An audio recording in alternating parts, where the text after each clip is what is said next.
السلام عليكم ورحمة الله تعالى وبركاته. maanta waxaan isla eegi doonaa lootarigii maadaama ay ka harsan tahay muddo bil ah ama 30 casho. Marka jawaabtii sidaad u eegan lahayd iyo waxyaaba lagaga baahan yahay haddii aad magaranaysaa ku guuleysatid baynu isla eegi doonaa markaas la socod wanaagsan.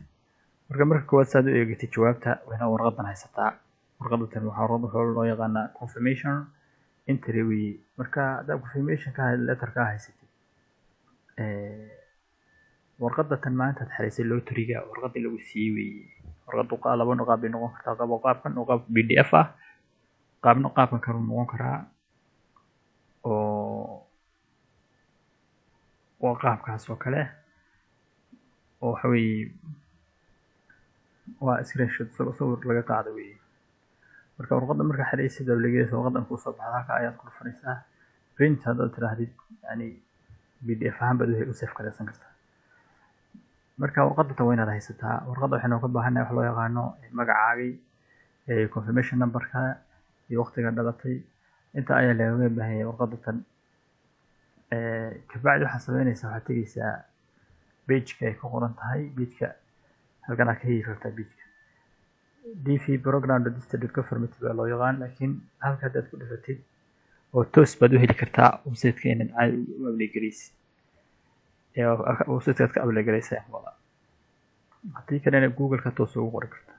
Marka haddaad red click sidaano new tab info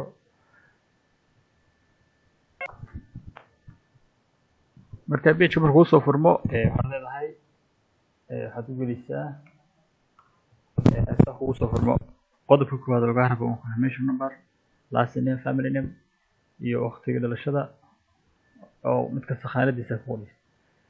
isagoo sax ka bacdi koodka u dambeeya qoraysa oo application koodka submit baa leedahay. Markaas waxaad helaysaa jawaabta laba mid bay noqon doontaa jawaab ah waa lagu doortay iyo laguma dooran. Marka maxaad ku ogaanaysaa warqado waxaad garan kartaa in lagu doortay iyo in lagu dooran. Marka warqada imtixaan laba qaab bay noqon karaan. imtixaadan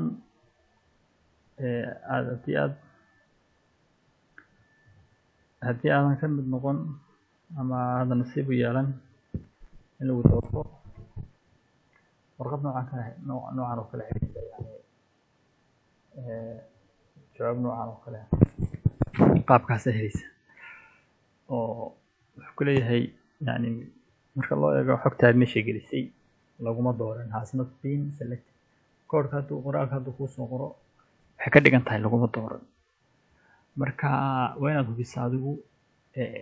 waa inaad saxdaa oo xogtii dhowr jeer information si sax ah u gelisid oo hubisid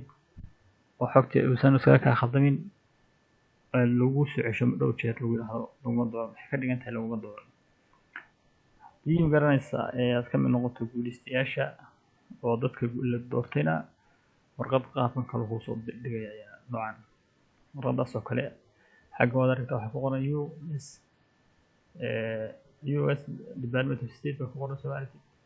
Marka page-ka dhan oo garanaysaa information-kaas buuxda xogta badan ma lagu soo dirayaa magacaagii email galisa ka xariisada dareyskii iyo information-kaas hoos u badan email garanaysaa formka labaad looga baahan yahay inaad bixiso kale xog badan oo aad tiro badan bogsiinaya sidoo kale halkan hoosteeda waxa ku jira case number-kaagi number-ku wuxuu sheegaa in yani number-ka ka tahay wadan walba waxa laga rabaa 55 kun oo qof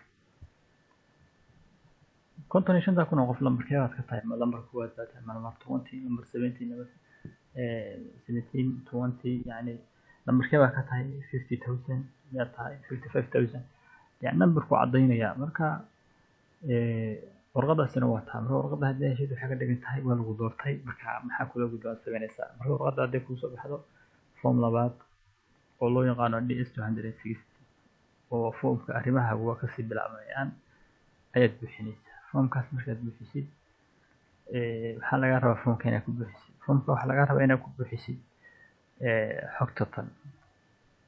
marka waad hadana passport leedahay passport marweyna leedahay iyo shahaadooyinkaaga xogtii formkii hore ku buuxsatay application formkii hore ayaad ku buuxsatay oo sax magacaagii qaabku qoraa passport-kaaga ugu qoraa shahaadooyinkaagii marka magac ahaan ba u sheegaysa marka hore waa doctoranaysay waxaa lahaynsa qoraysay magaca unbaad qoraysay sanad baasboor la sii weydiinay foomka labaad baasboor waa muhiim sidoo kale shahaadooyinka markaad haysatid shahaadooyinkaagaasoo isku wada magaca oo aan mid ka duwaneyn oo transcriptigooda iyo tasdiiqintooda iyo wax walba leh inaad diyaarsatid haddii kuu soo baxo waa muhiim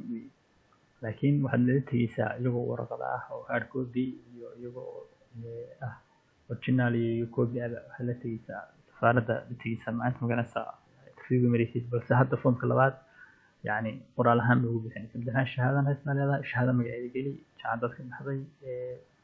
hay noocaas marka shahaadooyinkaas waa muhiim qof haduusan shahaada haysan waxaa laga rabaa baasaboor inuu haysto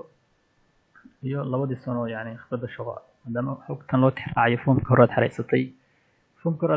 haddii wax kaa khaldanaayeen foomka dambe ku saxan kartaa intala magac oo kale hadduu kaa khaldanaa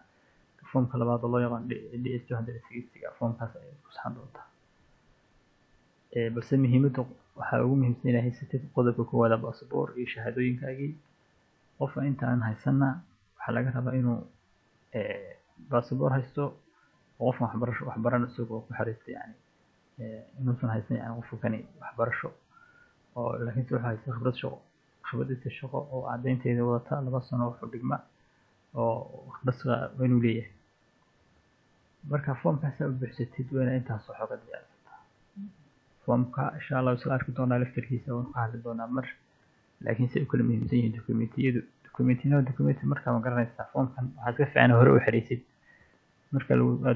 lagu doorto xogta ay ku sax aad shahaadada gacan ku haysta baasaboorka gacan ku haysta aan wax ka khaldanayn oo degdegna ku jirin ayada raba si yaay taxadir inaad u xiriisid laakiin haddii aad ku degdegtid adoo wax marba qayb xiriisid marba dib isu dalbatid aan loo dalbatid oo dib lagu soo furo mushkilad bay laftaada ku keenaysaa laakiin adoo ka taxadiri xogtaada inaad gashato meesha sidoo kale waxyaabo badan baa hadhow laga rabaa markaad meesha tegaysid yani interview oo kale waxyaabo badan baa laga rabaa warqadda dhalashada kale laga rabaa warqadda dimilaanta laga rabaa warqadda guurka laga rabaa haddaad guur tahay yani oo yani single tahay inaad single tahay warqadda caddaynaysa haddaadan guursanna yani haddaad married tahay warqadda caddaynta oo guurka sidoo kale sawiraha laga rabaa 2 midha warqadda talaalka ama yani COVID-19 oo kale laga rabaa warqadiisa letterka sidoo kale waxaa laga rabaa intaan wadanka ku noolay wadan baan ahay wadanka u dhalatay baad ku noolay dadka badan xilligood waxaa laga rabaa xog baa laga rabaa wadanka ku saabsan yani warqadda bilcaana inaad wadanka ka haysid sidoo kale dhowr xog baa jirta iyana qof Mareykanka jooga laga rabo dhowr warqadaha isagana xagga jooga ku soo dirayo oo baa jira dhowr warqadood oo laga rabo qof Mareykanka jooga sida warqadaha u dambeeyo kale marka intaas waa muhiim marka intaas waa xog muhiim ah laga baahan yahay inaad diyaarsatid insha Allah haddaba seen ku ogaanayna inuu isla eegno qaabka jawaabta ku eeganaysid jawaabta waxa ku ogaanaysaa website-kii baad imanaysaa DP program registered government website-ka ku qoran tahay imanaysaa halka marka waxa gelinaysaa wax loo yaqaan confirmation number-ka intahan waxaan gelinaynaa lambarkan oo kale kan baan gelinaynaa waa 2023 waxaad ku aqoonsanaysaa 2023 ifii kan ka horeeyay kan waa 2024 weekan waa maarif marka bar lambarkaas aynu gelinaynaa insha Allah wuxuu u yiraahdo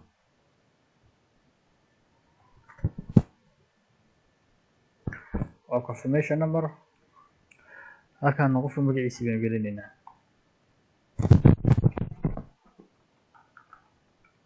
halkan sanadkii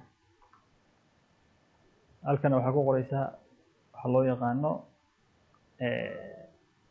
warqadda halkan marka waxa gelinaysaa waxa loo yaqaano authentication-ka XPR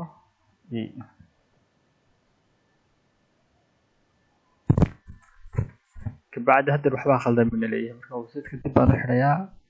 dib baan u soo gelayaa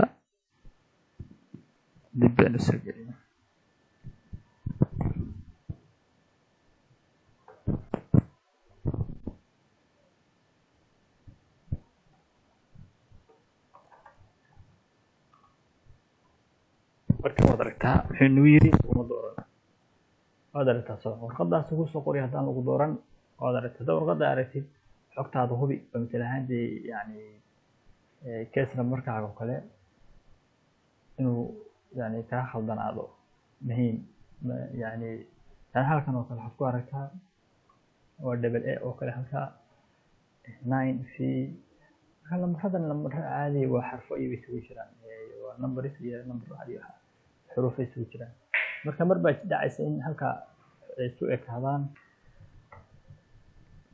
haddii ay L iyo I iyo ku jiraan yani lambar ka fududamada laakiin xarfaha aad isaga hubinaysa intaan 0 iyo O oo kale labadaas oo kale isku khaldan karaan marka waa inaad iska saxdo xog sax ah marka meesha ka shitid warqada haddii lagu soo saaro waxay ka dhigan tahay laguma dooran warqada hadda waxay ka dhigan tahay laguma dooran aad fahanti soo ah sidoo kale haddii lagu doorto tabtaan marka uu gelino oo la doorto oo la doortay waxa lagu ogaan karaa iyada laftirkeeda warqad noocan ku soo dhaawacaya warqad noocan hadda ninka aad aragtaa waa ducaale netco street boosaaso bari miisaan marka maybe inuu qofku markuu xogta gashanayay xoogaa error ku dhacay sidoo kale qaabku u qorayay oo goobtiisa xogtan oo dhan dib u ka saxan doonaa hadda dib baan oo kale soo ama qorata moodaa laakiin inuu qof saxan karaa oo ka saxi karaa dhow wax macnaa u sameeyay halkan hoose waxa ku jira warqada case numberkaagi oo sheegaya numberka tahay marka xogtaas markaas ay heshid insha Allah ayada howlgeli doonto wixii dambe marka labada warqadoodna waa kuwa danta super bartino waa kuwa warqada tan waxay ka dhigan tahay laguma dooran tan waa lagu dooran marka waa inaad kala fahansantahay xogtaada aad diyaasatid wixii dambe update insha Allah DS260 oo kale waan soo gelin doonaa insha Allah formka loo yaqaan DS260 waa form muhiim ah isna baahan inaad laga rabo inaad fahanto formkan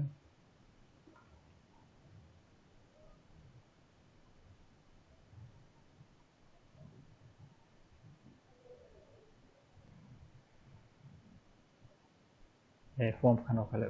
yani muhiim weey xogta ku qoraysa formka iyo xogta laga rabo natiijo marka marayso waxyaabaha mandatory-ga muhiimka dokumentiyada khasabka laga rabo inaad geeysid meesha marka intaasna ku soo koobiyaa wixii dambe update insha Allah isla socon doonaa.